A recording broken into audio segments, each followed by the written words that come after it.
मैं अजीत सर आप सभी का अपने YouTube channel maths junction with Ajit sir पर स्वागत करता हूं।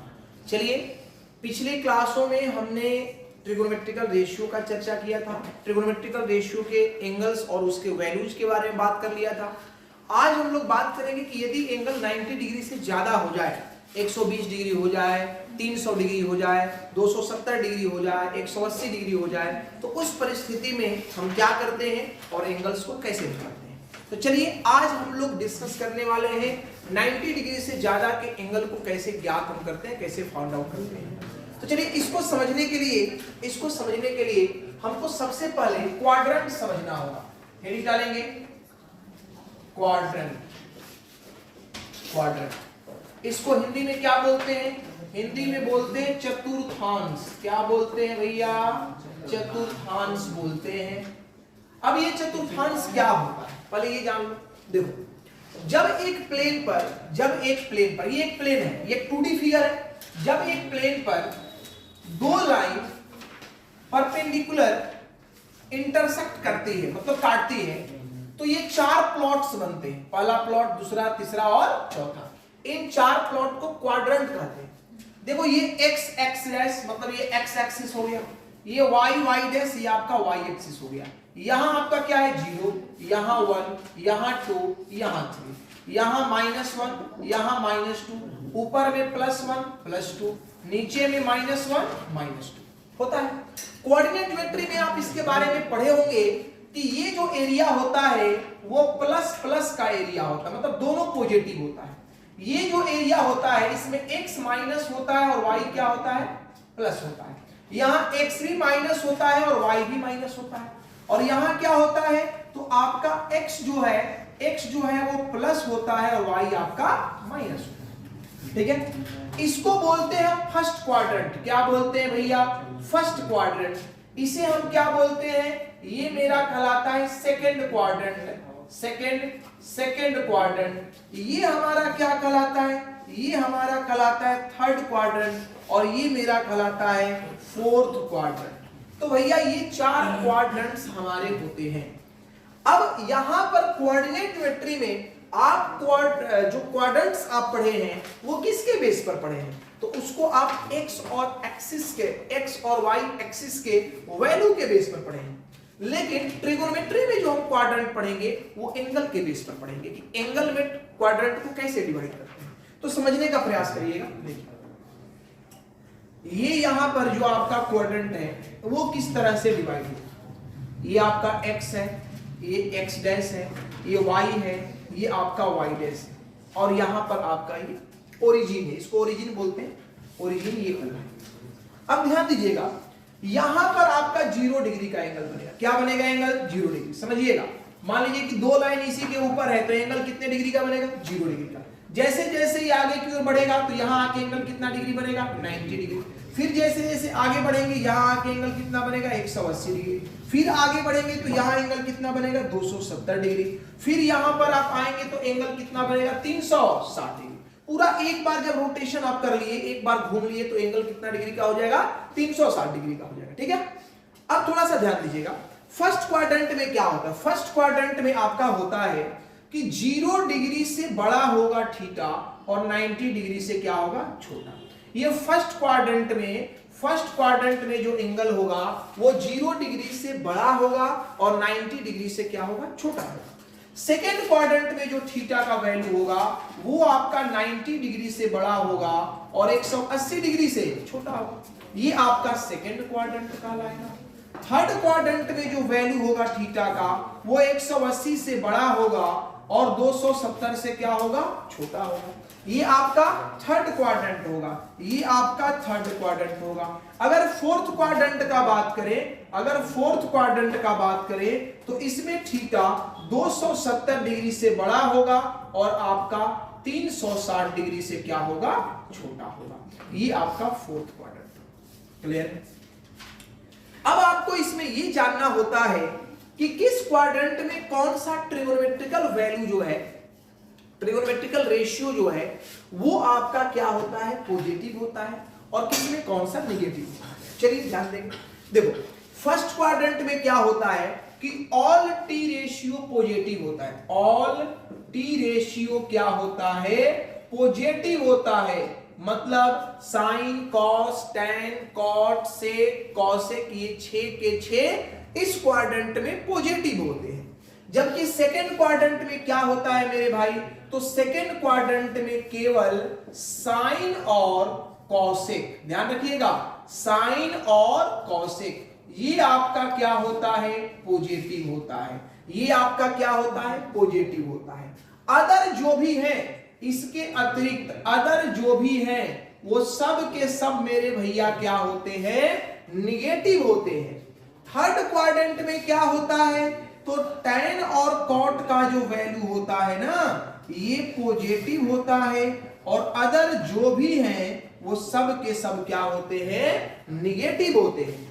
फोर्थ क्वाड्रेंट में क्या होता है, तो जो आपका सेक है और आपका कॉस है ये दोनों पॉजिटिव होता है, अदर सारे क्या होते हैं, निगेटिव होते हैं। तो ध्यान रखिएगा, फर्स्ट क्वाड्रेंट में ऑल पॉजिटिव, सेकेंड क्वाड्रेंट में sine cosec positive, third quadrant में tan cot positive, fourth quadrant में सेक और कॉस पॉजिटिव। क्लियर है भाई? तो ये रहा आपको कि क्वाड्रेंट क्या है, और क्वाड्रेंट को अगर एंगल के बेस पर रिप्रेजेंट करें तो हम उसको कैसे रिप्रेजेंट करेंगे। तो चलिए जल्दी से इसे नोट करिए और फिर हम आगे बात करते हैं। फटाफट, ज्यादा बात नहीं करना है, ठीक है ना। चलो हो गया, डन है, बढ़े आगे जी। अब देखिए, आप तो ये बात जान गए कि किसमें कौन सा पॉजिटिव होता है, किसमें कौन सा नेगेटिव होता है। लेकिन अगर आपसे रीजन पूछा जाए कि भैया आप एक बात बताओ, फर्स्ट क्वाड्रेंट में सारे ट्रिगोनोमेट्रिकल रेशियो पॉजिटिव क्यों होते हैं, ये बताओ। तो उस परिस्थिति में हो सकता है कि आप जवाब देने में थोड़ा सा संकोच व्यक्त करें, तो भैया ये भी जान लो कि पॉजिटिव होते क्यों हैं। ध्यान देखो, इस बात को प्रूफ करने के बहुत सारे तरीके हैं, लेकिन सिंपल वे में हम आपको समझाने का प्रयास करते हैं, बस उसको समझने का प्रयास करिएगा। ये x x डैश है, ये y और ये क्या है, y है। सपोज करिए कि हम कोई एंगल थीटा ले रहे हैं, फर्स्ट क्वाड्रेंट में हमने कोई एंगल क्या ले लिया, थीटा ले लिया।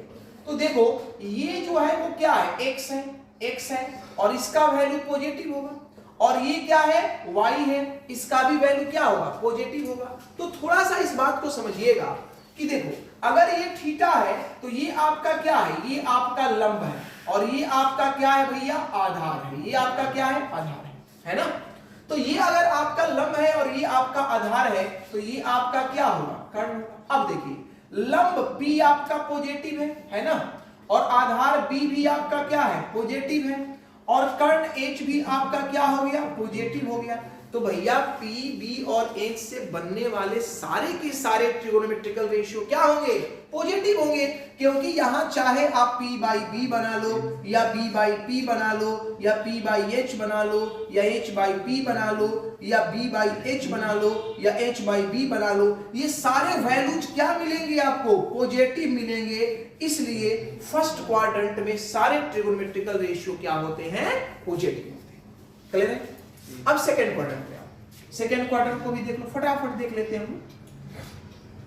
देखिए अगर हम सेकेंड क्वाड्रेंट में कोई थीटा लेते हैं, कोई एंगल लेते हैं, सपोज करो ये एंगल हम ले रहे हैं, ठीक है, ये एंगल हम ले रहे हैं, ये थीटा है मेरा, तो ये मेरा क्या होगा, परपेंडिकुलर होगा, और ये मेरा बेस होगा। लेकिन ध्यान दो, जो बेस है वो -x होगा, और परपेंडिकुलर ये मेरा क्या होगा, +y होगा। कर्ण हमेशा ये कर्ण जो है वो क्या होगा, पॉजिटिव होगा। तो इस केस में देखो ये थीटा है तो ये लंब है, तो लंब तुम्हारा क्या हो गया, पॉजिटिव हो गया। लेकिन ये नीचे वाला बेस है, बेस तुम्हारा क्या हो गया, निगेटिव हो गया। लेकिन जो हाइपोटेनस है, जो कर्ण है, वो तो ऑलवेज पॉजिटिव होगा, क्योंकि पॉजिटिव का स्क्वायर करो या नेगेटिव का स्क्वायर करो, उसको जोड़ने पर वैल्यू आपको पॉजिटिव ही मिलता है। तो इसलिए मेरे भैया इतना आप ध्यान में रखना कि अब यहां पर दो डाटा आपको पॉजिटिव है, P और क्या, H।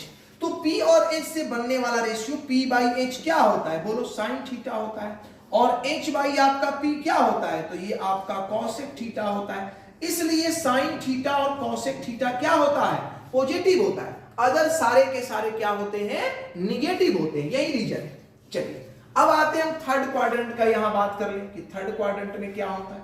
सपोज करो हमने थर्ड क्वाड्रेंट में एक एंगल ये ले लिया, चलिए ये मेरा एंगल है सपोज लो थीटा, ये आपका क्या होगा, बेस होगा -x, ये आपका क्या होगा -y। देखो ये जो वैल्यू है चूंकि इधर नीचे निगेटिव तो ये भी क्या होगा निगेटिव, ये सेक्टर भी निगेटिव होता है तो x भी क्या होगा निगेटिव, लेकिन ये हाइपोटेनस तो ऑलवेज पॉजिटिव होगा ना। बेस आपका क्या हो गया निगेटिव हो गया, ये परपेंडिकुलर है ये भी आपका क्या हो गया निगेटिव हो गया, लेकिन हाइपोटेनस आपका क्या हो गया पॉजिटिव हो गया। अब बात को समझना, अगर तुम p/b लेते हो या b/p लेते हो तो निगेटिव निगेटिव कैंसिल होके क्या हो जाएगा पॉजिटिव हो जाएगा।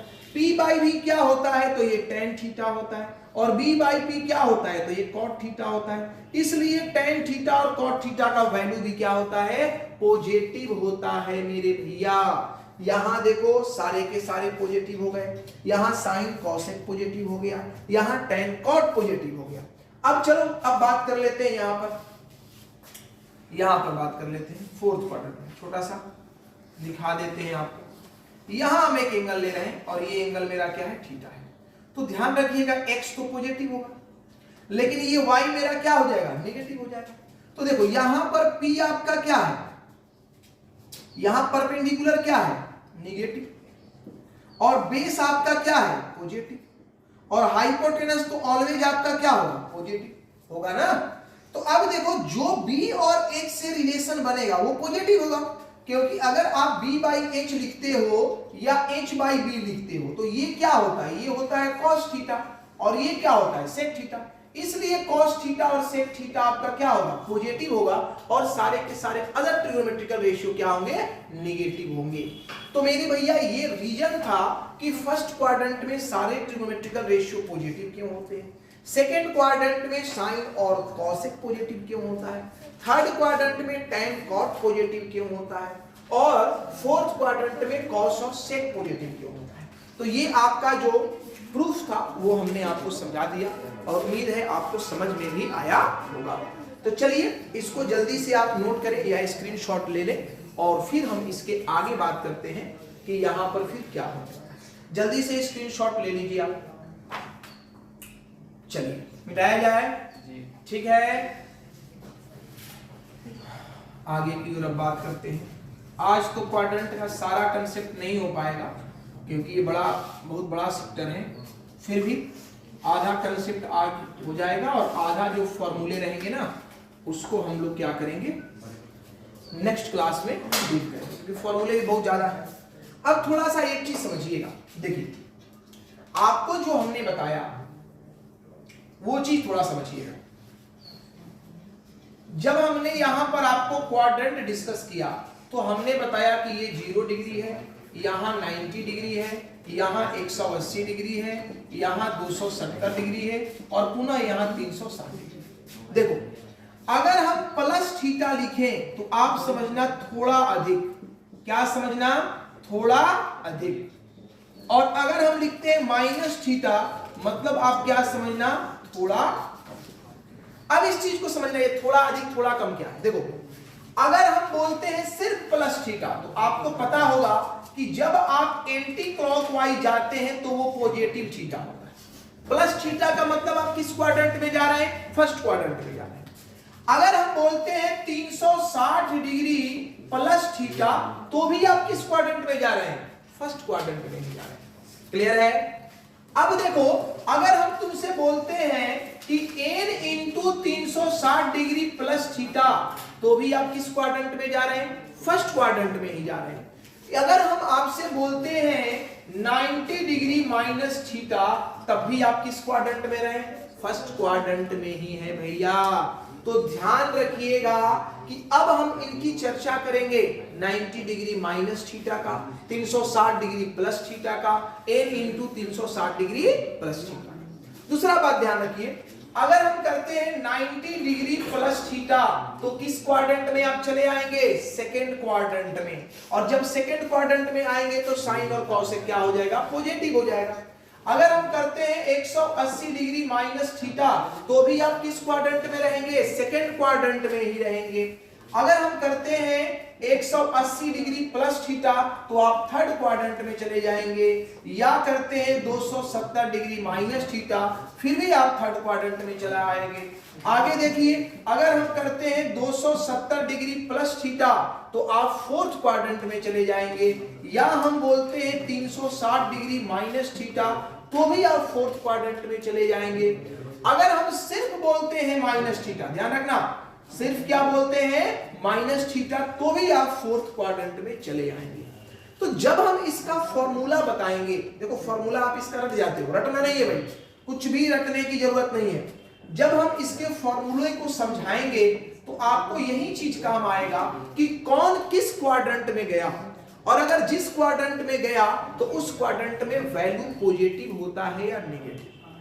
ठीक है, अब बात रहा कि पॉजिटिव नेगेटिव तो आप समझ गए, कहां पर पॉजिटिव होगा कहां पर नेगेटिव होगा। अब आपको समझना है कि कब इंटरचेंज होगा और कब इंटरचेंज नहीं होगा, किस समय वैल्यू इंटरचेंज करता है और किस समय वैल्यू इंटरचेंज नहीं करता है, ये समझिए। देखो, इंटरचेंज करने का सेंस क्या है कि 90 डिग्री के ऑड मल्टीपल में 90 डिग्री के ऑड मल्टीपल में इंटरचेंजिंग होगा, इंटरचेंजिंग होगा। 90 डिग्री के ऑड मल्टीपल में इंटरचेंजिंग होगा। क्या इंटरचेंजिंग होगा? तो इंटरचेंजिंग ये होगा कि साइन किस में चला जाएगा? कॉस में, और कॉस किस में चला आएगा? साइन में। टैन किस में चला जाएगा भैया? तो ये चला जाएगा कॉट में, और कॉट किस में चला आएगा? टैन में। सेक किस में चला जाएगा? तो ये चला जाएगा कॉसेक में, और कॉसेक किस में चला आएगा? सेक में। तो भैया ये इंटरचेंजिंग होगा 90 डिग्री के ऑड मल्टीपल में। और 90 डिग्री का ऑड मल्टीपल क्या है? तो जब आपका 90 डिग्री प्लस थीटा हो या माइनस थीटा हो तब इंटरचेंजिंग होगा। 270 degree plus theta minus theta हो तब इंटरचेंजिंग होगा। 450 डिग्री प्लस थीटा या माइनस थीटा हो तब इंटरचेंजिंग होगा। वैसे ही 630 degree plus theta minus theta होगा तब इंटरचेंजिंग होगा। 90 का 90, 90 तिया 270, 90 पांचे 450 और 90 साते 630। जब भी ऑड मल्टीपल आएगा तब ये चेंजिंग आपको देखने को मिलेगा फॉर्मूले। उसके बाद अगर 90 डिग्री का इवन मल्टीपल हो, 90 डिग्री का इवन मल्टीपल हो तो इंटरचेंजिंग नहीं होगा। तो इंटरचेंजिंग नहीं होगा। इसका मतलब क्या है भैया कि ये जो साइन कॉस में जा रहा है, टैन कॉट में जा रहा है, सेक कॉसेक में जा रहा है, वो इंटरचेंजिंग नहीं होगा। कब? जब 90 डिग्री का ऑड मल्टीपल होगा, मतलब सॉरी इवन मल्टीपल होगा। 90 डिग्री इंटू 0 करो, क्या आ जाएगा? 0। तो 0 प्लस थीटा या माइनस थीटा हो तो वहां इंटरचेंजिंग आपका नहीं होगा। 90 डिग्री इंटू 2 करो तो क्या होगा? 180। 180 प्लस थीटा माइनस थीटा हो, इंटरचेंजिंग नहीं होगा। 90 डिग्री इंटू 4 करो 360। 360 प्लस माइनस थीटा होगा, इंटरचेंजिंग नहीं होगा। या n into 360 degree plus minus theta हो तब भी इंटरचेंजिंग नहीं होगा। तो इन केसेस में आपके इंटरचेंजिंग नहीं होते हैं, ये आपके चेंज नहीं होंगे। अब रहा बात कि भैया क्यों चेंज नहीं होंगे और क्यों चेंज होंगे, ये भी तो एक प्रश्न उठता है। तो चलिए इसको थोड़ा सा मिटाते हैं, ठीक है, और इसको मिटा करके यहां हम छोटे से भी समझा देते हैं, बहुत बड़ा चीज नहीं है, समझ जाएंगे। देखिए समझिएगा, देखो ये ट्रायंगल ए, ये बी और ये क्या है आपका सी है। अगर ये आपका थीटा है तो मेरे भैया ये एंगल क्या होगा? 90 डिग्री माइनस थीटा होगा। आप कह लीजिए बिल्कुल सही बात है, क्योंकि त्रिभुज के तीनों कोणों का योग 180 डिग्री होता है। अगर ये 90 डिग्री ये थीटा है तो ये 90 माइनस क्या होगा? थीटा ही होगा। अब देखो यहां से हम साइन थीटा का वैल्यू लिखते हैं। किसका वैल्यू लिखते हैं? Sine theta. तो साइन थीटा क्या होगा? लंब बटा कर्ण, परपेंडिकुलर बाई हाइपोटेनस। तो परपेंडिकुलर क्या होगा आपका? AB अपॉन क्या हो जाएगा? AC होगा। लेकिन अगर यहीं पर हम बात करते हैं cos 90 डिग्री माइनस थीटा का। किसका बात करते हैं? cos 90 degree minus theta. तो cos हम 90 डिग्री लेंगे तो ये मेरा बेस हो जाएगा, ये मेरा हाइपोटेनस हो जाएगा। तो बेस क्या हो जाएगा? तो ये हो जाएगा AB और हाइपोटेनस मेरा क्या हो जाएगा? AC। अब थोड़ा सा समझना, देखो AB बाई AC का वैल्यू क्या है? cos 90 degree minus theta. cos 90 degree minus theta value हो गया किसका? AB बाई AC का। और यहां भी AB बाई AC का वैल्यू क्या हो गया? sin theta. तो देखो sin थीटा इंटरचेंज होके किस में आ गया? cos में। और cos इंटरचेंज होके किस में चला गया? sin में। तो कब गया? जब 90 डिग्री प्लस थीटा या 90 डिग्री क्या होगा? Minus theta. तो इसीलिए हमने यहां पर लिखाया है कि 90 डिग्री का जब भी ऑड मल्टीपल हो तो इंटरचेंजिंग होगा, अदरवाइज आपका इंटरचेंजिंग नहीं होगा। तो यहां पर अब तक इन बातों को आपको बहुत ध्यान देने की जरूरत है। आप स्क्रीनशॉट ले लें, फिर कुछ बातें करते हैं जल्दी से।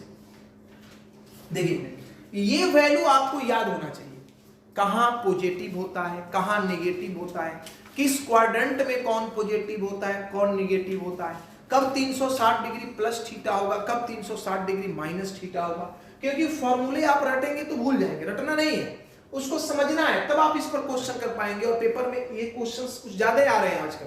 तो कहने का मतलब ये है कि आपको ये फॉर्मूला समझना है, ना कि रटना है। रटने की कोई पॉसिबिलिटी ही नहीं क्रिएट करनी है हमको।